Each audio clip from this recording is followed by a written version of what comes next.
The hot tub is bubbling again in Kosovo. This region simply cannot come to rest. Sadly, a bloody war was already being waged out in this piece of land. Thousands of people had to flee. In addition to the losses of the military, many civilians also had to die. An international protectorate, which is kept alive by EU and NATO, was proclaimed, and yet this region simply does not come to rest. What is going on again? In order to understand the whole thing, we need to take a closer look at this area. Kosovo and Metohija is a province within Serbia. However, Serbia controls only 20% of the Kosovo territory. The rest is controlled by NATO and EU. Why? Because in 1999, 19 NATO countries bombed Serbia in a military aggression to secure power over the resource-rich province in a war without UN mandate, of course, and expelled the Serbian army out of their own province. Today, only 8% of Kosovars are ethnic Serbians. The majority are ethnic Albanians, which make up 80%. And why is that? Well, 83 years ago, a few months before the Second World War started, Italy invaded Albania and occupied the small Balkan country because it was strategically important for Italy to control the Adriatic Sea from both sides. After conquering Albania, they took over the Serbian province of Kosovo at the same time, why not, I guess, and expelled 200,000 Serbs from the region. That was more than half of the Kosovan population at that time. As a result, the Albanians went from a small minority to a majority, and when in 1945, after the surrender of the Nazis, the socialist Yugoslavia under Tito took power, he settled even more Albanians into Kosovo. In 1999 followed the already mentioned aggression of NATO on Serbia, which again caused an exodus of the remaining Serbs of Kosovo towards central Serbia.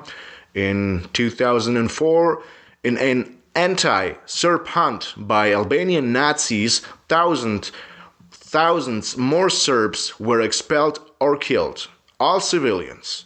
Over 100 churches were burned and monuments were demolished. All these events ensured that the Serbs are no longer making up 75%, but only 8% of the population in Kosovo. In 2008 followed the NATO-led independence movement of Albanian separatists in Kosovo, which have violated against the international law of the United Nations.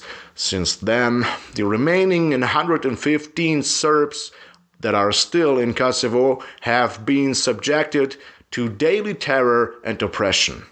And now, after almost a century of terror, they finally have enough. They want a military intervention in Kosovo by the Serbian President Vučić and the Serbian army.